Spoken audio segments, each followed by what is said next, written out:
cordial saludo. En nuestro video de hoy estaremos comentando acerca de características de cultivos de ciclo corto del litoral ecuatoriano, como la maracuyá, el maní, cúrcuma y badea. Nuestro primer cultivo, conocido como fruta de la pasión o simplemente maracuyá, tiene como nombre científico Passiflora edulis y es una fruta de amplia distribución en las zonas tropicales. Es una planta enredadera, pertenece a la familia de las pasifloráceas o pasifloras y se han identificado más de 400 variedades. Su origen está en la región amazónica de Brasil, desde donde fue difundida hacia Australia y luego en 1923 pasa a Hawái. Desde ahí se difunde a vastas regiones de Australia, Nueva Guinea, Sri Lanka, Sudáfrica, India, Taiwán, Hawái, Brasil, Perú, Ecuador, Venezuela y Colombia, entre otras regiones. Las principales características de esta especie es que es una planta trepadora, una planta muy vigorosa de rápido crecimiento. Sus ramas llegan a medir hasta 20 metros de largo.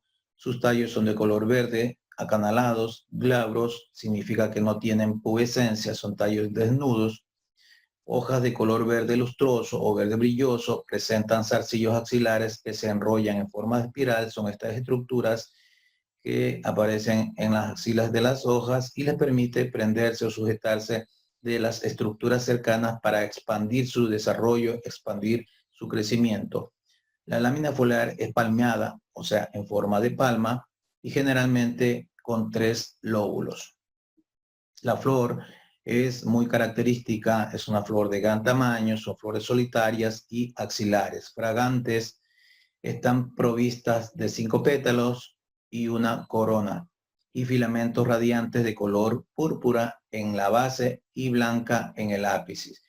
Posee 5 estambres y 3 estigmas. Cabe señalar que en estas flores, al igual que en la badea, las abejas no cumplen una eficiente función de polinización, por lo cual no son los agentes polinizadores importantes en este cultivo, sino más bien lo que conocemos como los abejones, que por su gran tamaño, este insecto sí alcanza a polinizar los estigmas de la flor.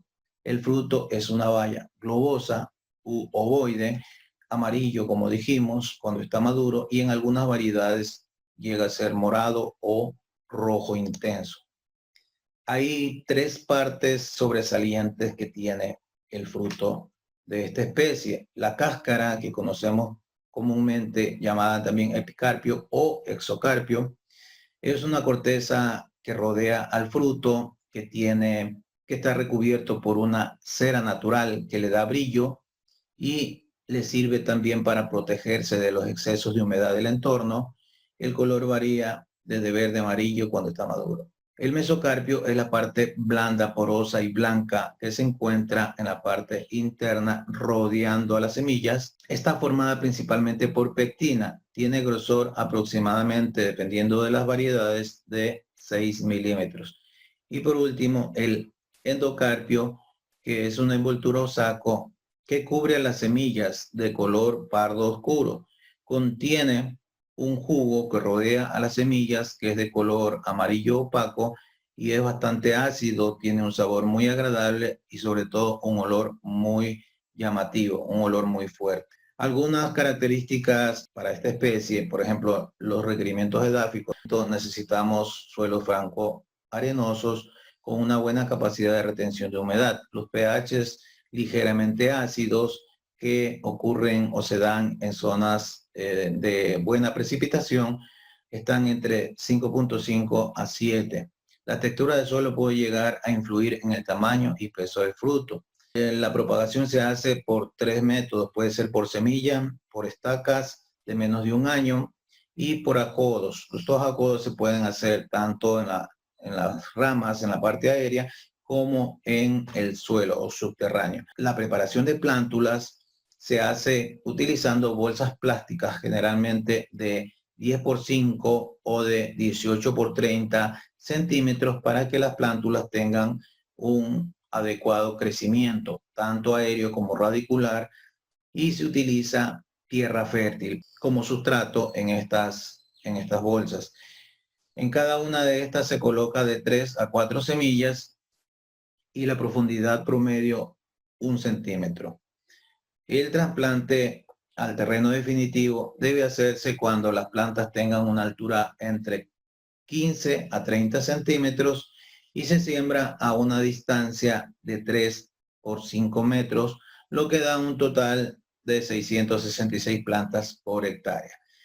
El sistema de conducción que se utiliza para este cultivo puede ser a través de la construcción de ramadas, aunque más común en nuestro medio es la distribución vertical a través de cordeles con estacas. La cosecha se logra entre los 7 y 8 meses después de la siembra. En lo que se relaciona con plagas y enfermedades, existe una gran variedad de insectos y de patógenos que se presentan en este cultivo, dentro de los que vamos a destacar principalmente el orito verde, arañitas rojas, mosca de la fruta y los trips, que son muy recurrentes en nuestras zonas productivas. Son ejemplos de las principales plagas que están causando daños. En la imagen vemos algunos frutos afectados por el ataque de insectos, pero también las enfermedades se presentan cuando las condiciones climáticas son favorables para su desarrollo.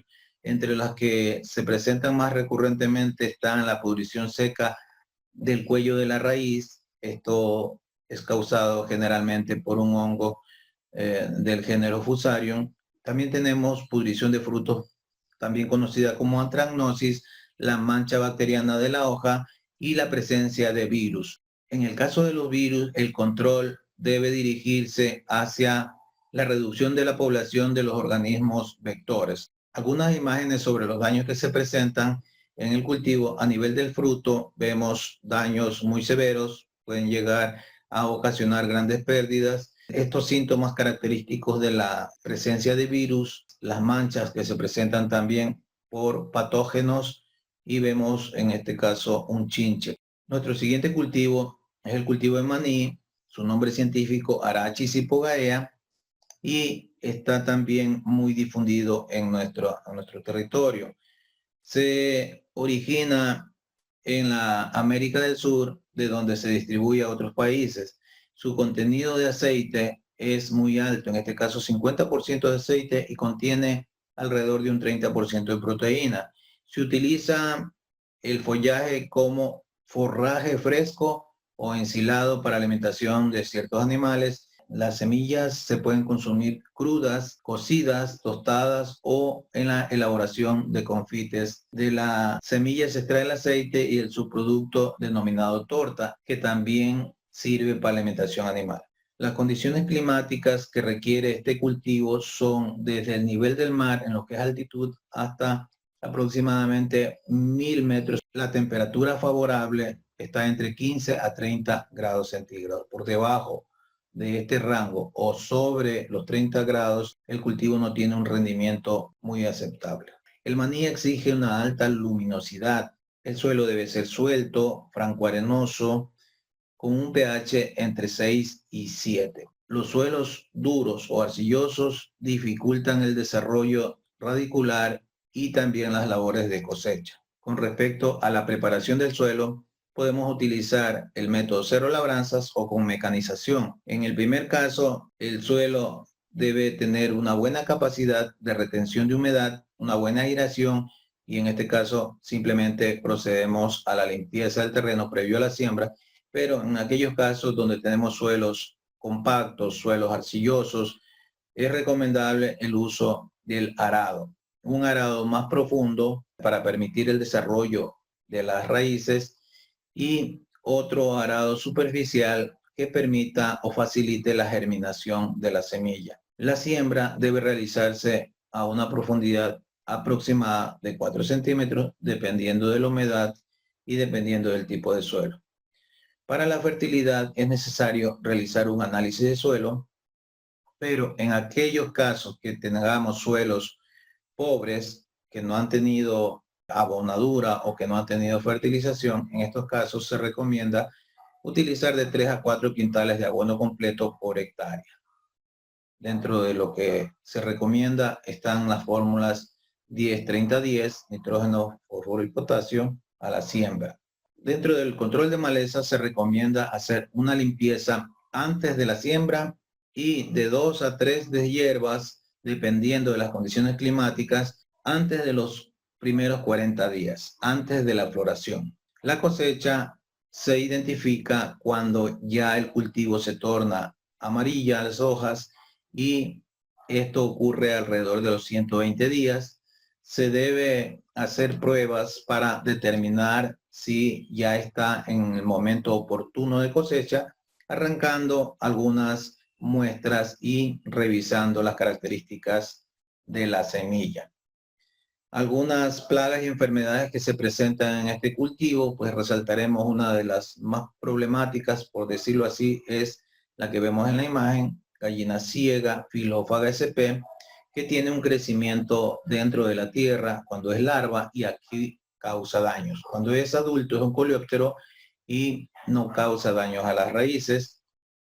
El gusano alambre, que es Lepidoptera, el gusano cortador, el gusano de la hoja y el gusano cogollero. Todas estas causan daño en estado larval y generalmente se presentan del orden Lepidoptera en forma más recurrente. Con respecto a las enfermedades, pues se presentan enfermedades radiculares, se presentan enfermedades foliares y se deben a la presencia de hongos, de bacterias o de virus. En este caso, los más conocidos son la pudrición del talluelo, cuando la planta está todavía pequeña, la viruela, la mancha foliar, mancha bacteriana y el virus, que como en la mayoría de los cultivos debe orientar su control hacia la reducción de la población de los insectos vectores.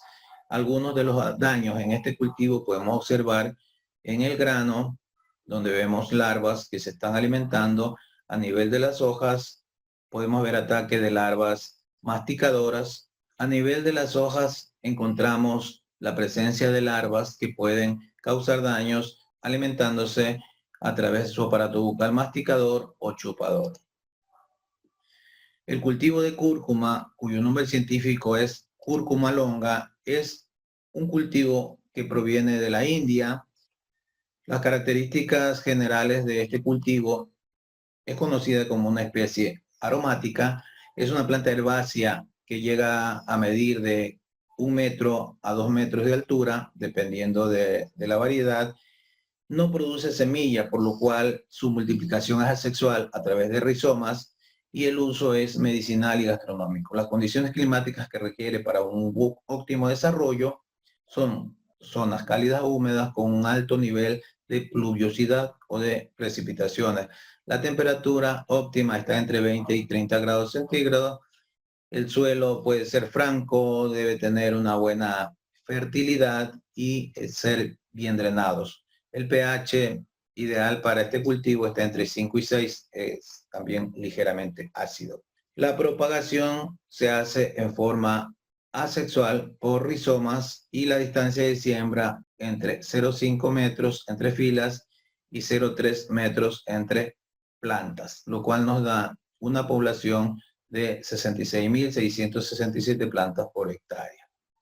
El establecimiento se realiza en forma directa a través del uso de los rizomas pregerminados. Estos rizomas, cuando están en el estado de desarrollo, estos rizomas son pregerminados y una vez que tienen los primeros brotes, pueden trasplantarse en el terreno definitivo para que continúen su desarrollo. La cosecha se la obtiene de 7 a 10 meses. Cuando las plantas se tornan amarillas, llega en condiciones favorables a producir 20 toneladas de cúrcuma fresca por hectárea.